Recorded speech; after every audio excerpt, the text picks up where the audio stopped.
So good morning, Shraddha ma'am. Welcome to Love Heals Cancer and ZenOnco. I am Justina from ZenOnco. This is our cancer healing journey talks, where we invite speakers who have gone through cancer, maybe as a patient, caregiver, or survivor. So these CHAs are very close to our heart because many patients tell us that we listen to our people's journey and it inspires us. It helps boost their confidence and gives them hope that if others have been able to successfully beat the disease, then why can't we? So thank you so much, ma'am, for joining for today's CHA session. So could you please introduce yourself and tell us how it all began? Hello everyone, my name is Shraddha Subramanian. I am founder and CEO of Sparkling Soul. I am India's first intuition expert, a business and executive coach, and an author. So that's the start of my introduction and how the journey unfolded. I think, while we discuss and talk about my journey, I think, how did I reach here would unfold. Okay, ma'am. So to begin with, so could you please tell us like what were the symptoms and how did the cancer get diagnosed in the beginning? Okay, so first things first, it was in 2012 where I was diagnosed. So I conceived, but it was not really conceived. And I had to undergo a DNC, and then post that, while we were monitoring the beta HCG, it started to rise up again. And this was the start of cancer. That's how we came to know about it. All right, ma'am. So was there any pre-existing comorbidities or any family history of cancer from your? There was nothing pre-existing, I would say, because this cancer which I had is like 1 in a million women have it, the rarest of its kind. And though my mom was a cancer patient for sure, and she was diagnosed with a stage 4 breast originated cancer in 2010. But I don't think that there was a correlation as such from a family history point of view. So this was a very unique and a different kind of cancer, I would say. Yeah. So, ma'am, as you said that it was a different and it was kind of unexpected. So, what was your first reaction when you got to know that you got diagnosed with cancer, and how did your family take this news?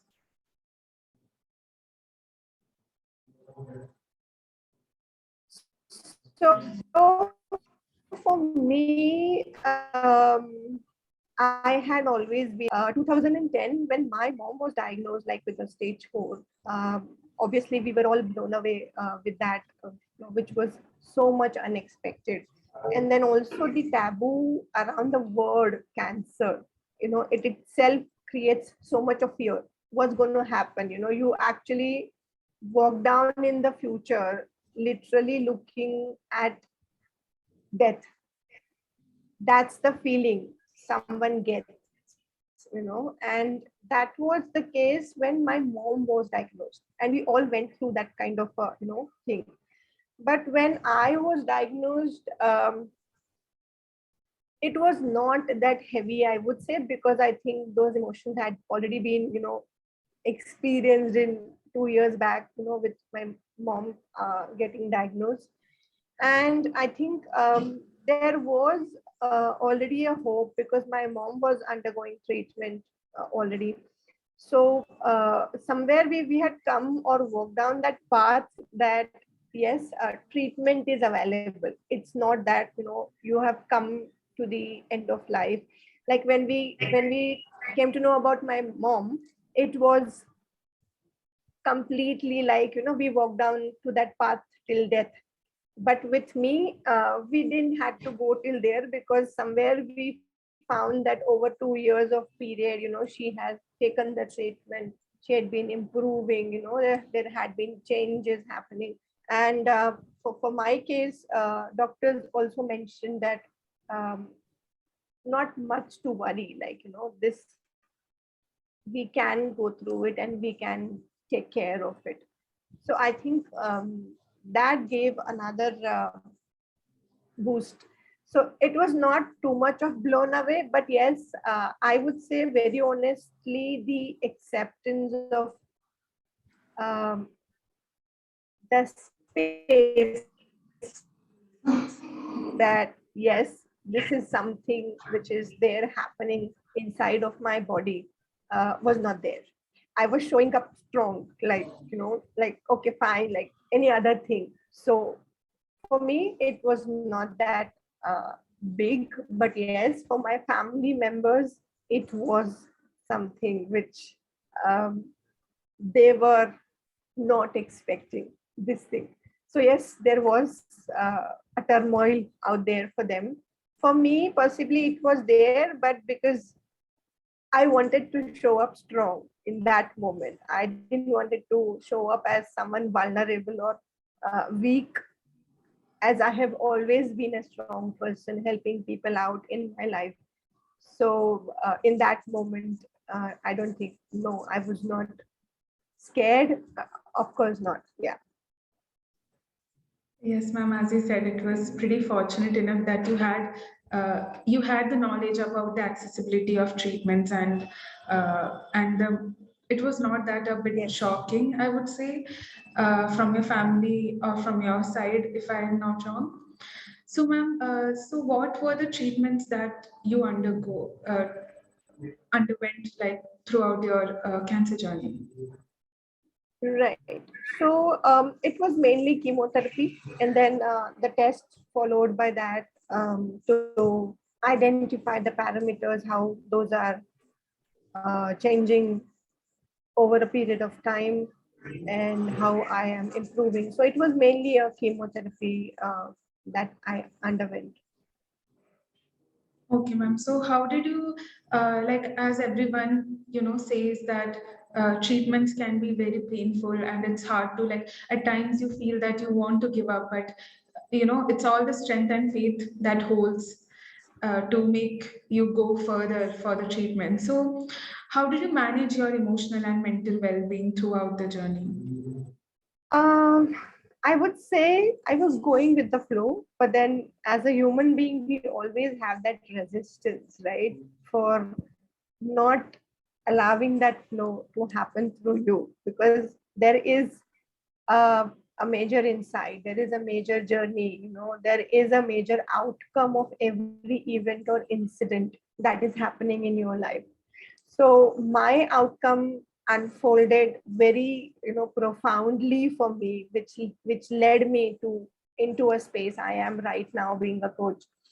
But while I was undergoing the treatment, I think one point in time, I remember very, very, very strongly that we started with, and then 2 cycles were done, and then I was like, that's it, like, because the parameters started to come in the range of normal parameters. But then the doctor said, no, after you are in the range, we still have to go through a couple more cycles. And that somewhere I was not happy with. I was like, why we are doing this? And because it was like for 8 continuous days, every day I had to be at the hospital for chemotherapy for a certain amount of time, 1 or 2 hours for getting it done. So it was like a 8 day cycle. So it was very overwhelming sometimes to go every day. And initially I was okay, but then when he said, we need to do another 3, so I was a bit like retaliating that, why we need to do this. Nonetheless, somewhere, as I said, as a human being, you resist and then you surrender. So the journey came out. But then what I was doing during that period, as my, because I had always been a positive person, self-help books had been my favorite all the time. So I was reading more and more, and I was still setting goals in those moments. I was still writing that, okay, on this day, on in this space, I would be doing this. And actually, it happened. Actually, it happened.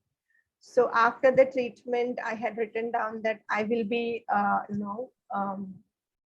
so I was working in the IT company at that point in time. I was an employee, and from an employee point of view, I was about to take over a global role, and I wrote about that whatever is happening still, I'm going to focus on my work, and I'm going to play this role. This role is mine, and this is what I'm going to do.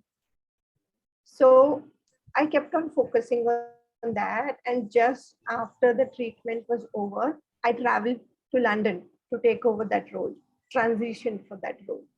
So, so it was like unfolding very well, like the way I thought it, the way I wanted to focus it. So somewhere I was channelizing my energies where at one space of my life things were not happening, but at the other space I made sure that I kept myself going so that I could focus better. I was not playing a victim. I was actually focusing on strengthening myself by getting involved into some kind of a goal which will help me heal on this journey. And that's what is one of my messages here to people. When people are diagnosed with cancer, when we drop everything, we drop all our goals, we drop everything as if the life is ending in the next moment. But if you look at it, and this is what being a coach also I help people with, and I think, and this journey of mine, of cancer journey of mine. So that's a brilliant outcome that I got. And if I would have just kept asking why me, I think I would have not been here where I am right now, where I'm impacting thousands of people in this world, where I'm working with people from 10 different countries, where I'm contributing to so many business owners as if I'm contributing to the Indian economy. So there is so much I'm able to do, and the evolution happened during those periods in 2012. And today I proudly say I'm blessed, and I'm so grateful that this happened to me. Because if this would have not happened, my next journey today, who I am, what I have become, would have not been possible. So I attribute it to to be a greatest honor of my life, possibly. I just want to say that to people. When there is a disease you are diagnosed with, it's not about that you have to start playing a victim. If the more you start playing a victim, the more the energy forces or the life forces are working against you. But the more you try and contain yourself in a space, saying that, okay, fine, this happened, what's next? Okay, fine, this happened, what's next? And as you allow yourself to receive the grace from the universe, because this is also one of the graces I receive, and if you take it as a grace rather than saying on the opposite end, I must have done something wrong, that's why this came to me. A lot of people do that, that victimhood, that victim consciousness. Then you are not allowing the grace in your space. And when you are open for it, the good and the bad definition is only ours as a human being. And it's always like my plan is greater than the universe's plan. Somewhere people call it that way, right? It didn't happen because I wanted it to happen. Yeah, it didn't happen because you wanted it to happen, but then something else happened which was much more powerful and better than you would have thought of. So I think we have to start tapping into that. We have to start actually looking on that grace, on that blessing, on that gratitude, on that what is going to unfold post this. Who I have become in this journey, when I was diagnosed, and why I was chosen with this kind of a thing. I think that is important to be identified. When people, rather than feeling victim, if they ask themselves this question, that why I was given this opportunity to heal from this space. What is the message that is coming to me in this moment, and how do I deliver it to more people? So yes, in those moments in 2012, the grace came to me saying that, you know what, if you being a positive person, this can happen to you. Imagine lot of people dealing with lot of stress and lot of challenges in life, and they are not like you. They are very pretty normal human beings who are sucked up into negative spaces very soon. So how are you going to help them?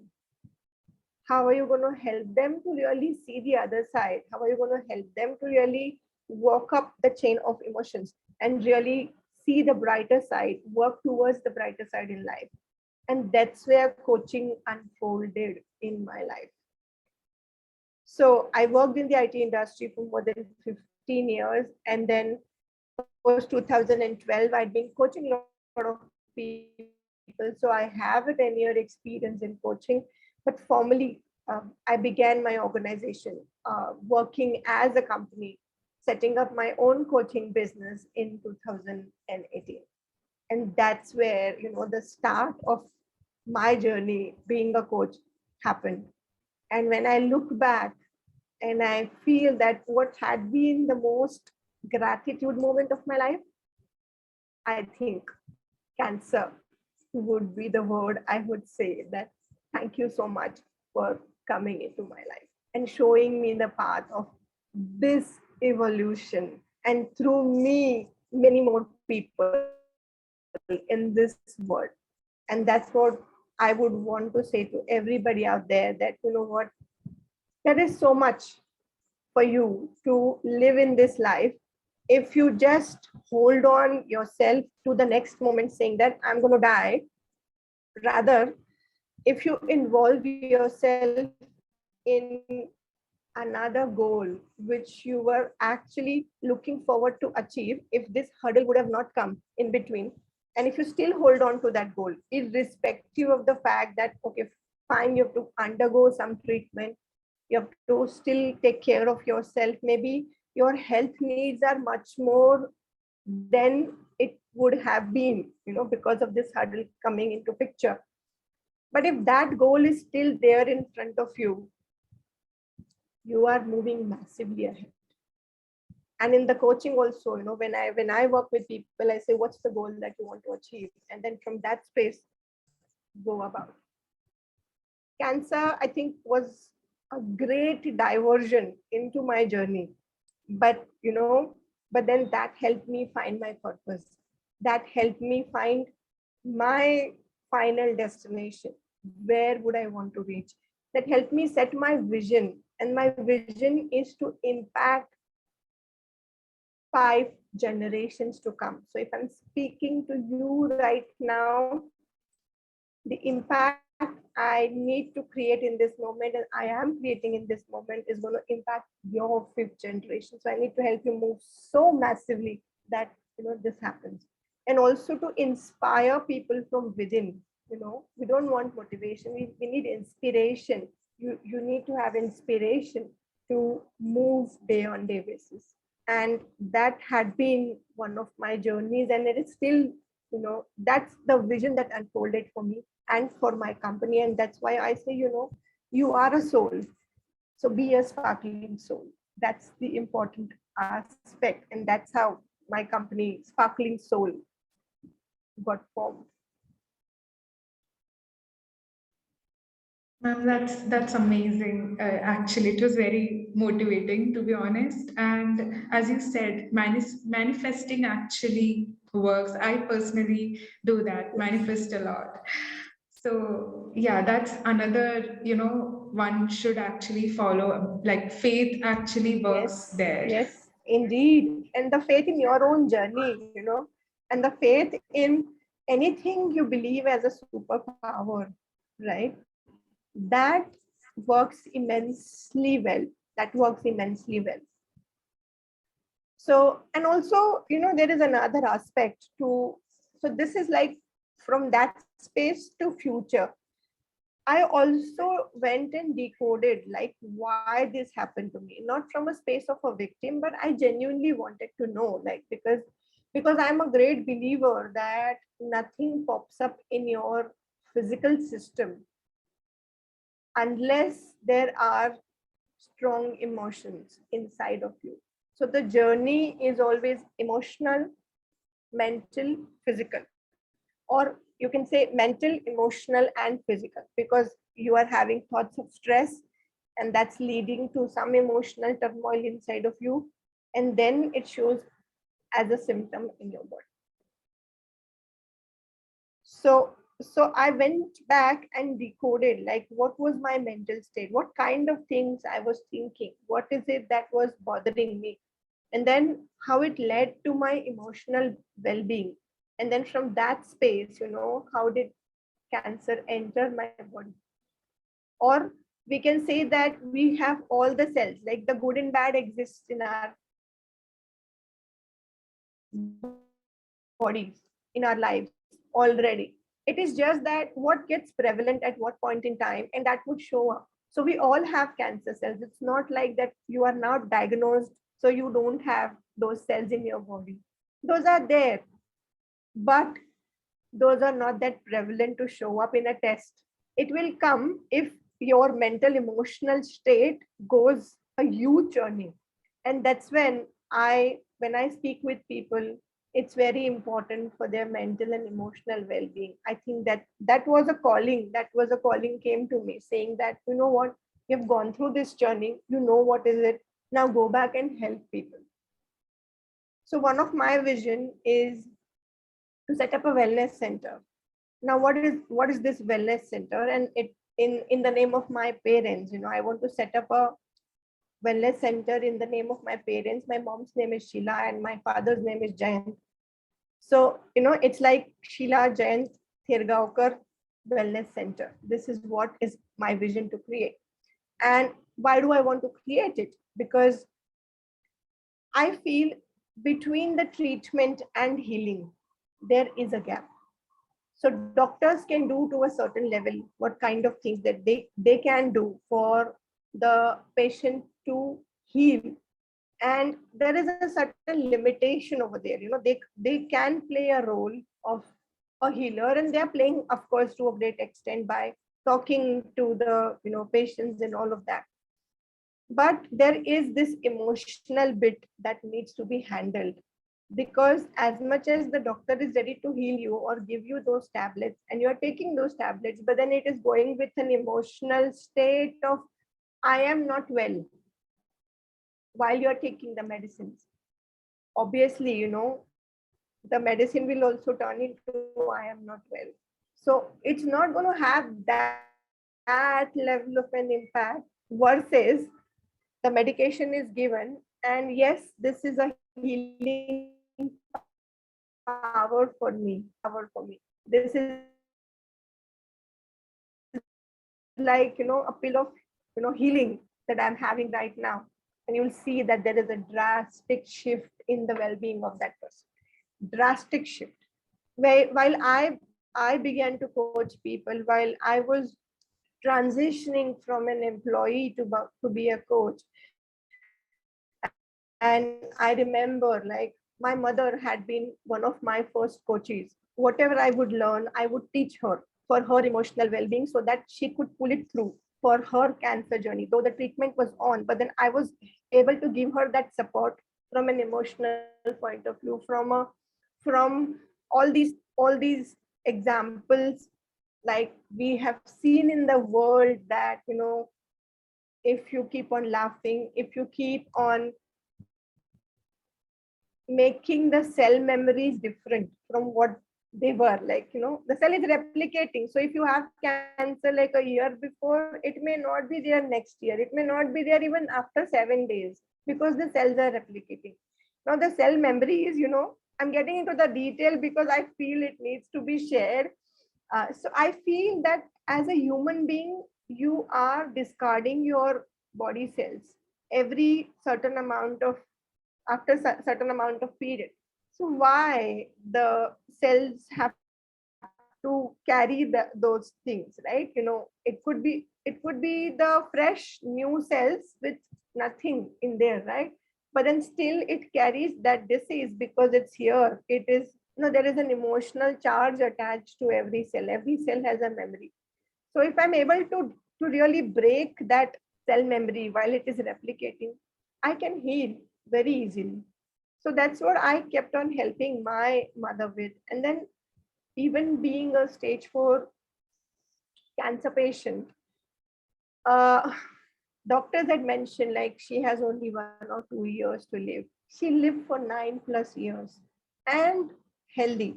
It was only in the last 6 months, where there was a lot of things happened. But she lived. She was a teacher. She taught. She actually taught till she was retired. So it was not like the diagnosis happened, and so after the diagnosis, 7 years, still she worked as a teacher. So there was, I know that this all came from my parents, the positivity and all of that. But I feel that that's where I could enhance on that journey. That's what I could decode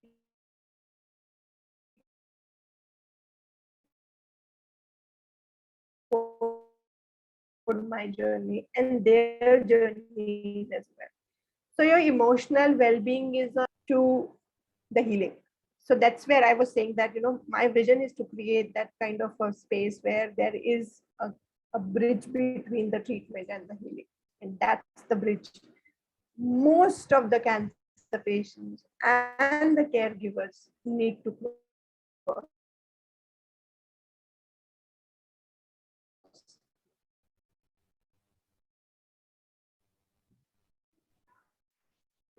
Thank you, ma'am. Actually, nobody talks about, like, if I say that in this generation, people have started like talking about mental health more. Uh, but when it comes to cancer or any other disease, everyone talks about treatment or how painful it was and how their body reacted and all. Nobody talks about the mental health and how it was painful for their emotions, and how they went through emotionally. So, ma'am, it was a very brief how you went from your journey, ups and downs. And yeah, as you said, the family support and the family strength that one gets, it's very important. So, ma'am, one thing I want to ask you is that what was the lifestyle change that happened during or after the treatment of the cancer?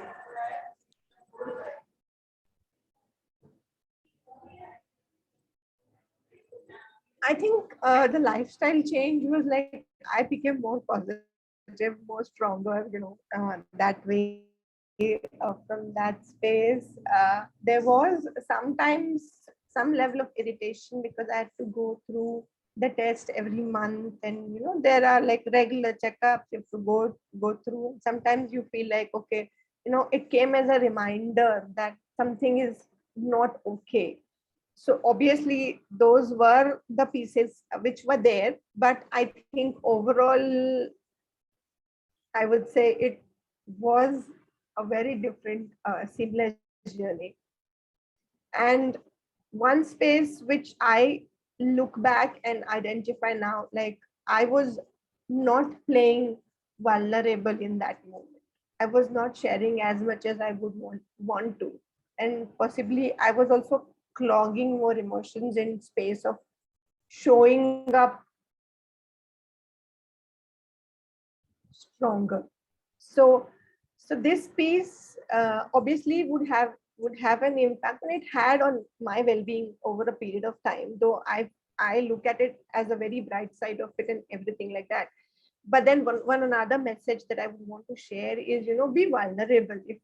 If that's going to ease out some of your emotions, because unless you are really shedding it down, then only you will be seeing a shift in the way you actually progress in your life. So that's another important aspect. You need to be vulnerable, not to everybody, because there are people in your life or maybe in the community, when you talk about cancer, they'll talk about 10 more people they know who had cancer and how difficult it was for them also, right? But there are people who talk about that, okay, fine, let's treat it as, something like you are just having fever, and you have that faith that you will be overcoming the fever like that, right? You know that. So why not take it that way? And during my mother's journey, exactly the same thing happened. My parents didn't give a damn to people who would be talking about others difficult journeys, or others also had cancer and this and that, and they will be politely telling people that, what, we don't want to talk about it. If you want to talk about something better, you are invited, we are happy to have a conversation and all of that. But I think that was also very path breaking for me, overall. So as a family, I think we did a very good job in terms of handling and dealing with cancer. Though we all had our moments of breakdown, because every 6 months there will be from my mom's perspective, there will be a sword which will be there on your neck, that okay, this time doctor might say that there's nothing more we can do about it. So obviously every time she was we were doing the PET scans and stuff, every time there was a question mark of what's next. So yes, there were moments where we were weak, we were not strong, but overall I think, it was natural to feel it that way. Like whenever there is a dip came, there was another side to it, and we kept on going from the 1 year which doctor mentioned for her to 9 years of her journey.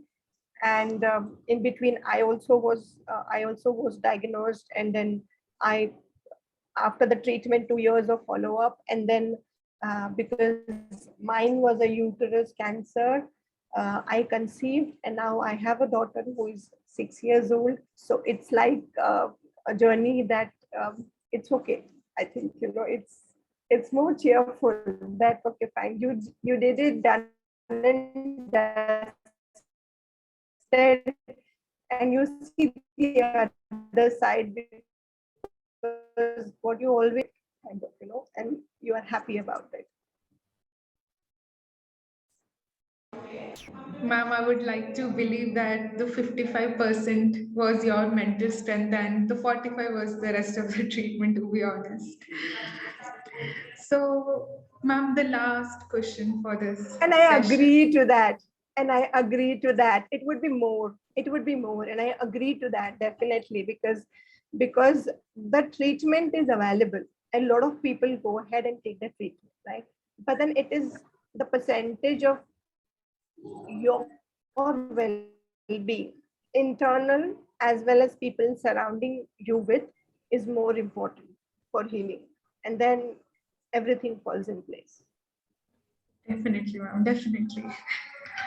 So, ma'am, so to sum up your journey, it's already out there, circles of perspective, but just to sum up your journey in one sentence, then what would that be? I think I would say be open to receive the message from the universe. And if you are open, you would be able to decode the real message behind every difficult situation that you would go through. And there have been many in my life. This was one, the major one, which turned my life around for good, for better, not for only for me, but for the people whom I impact today through my coaching, through my work.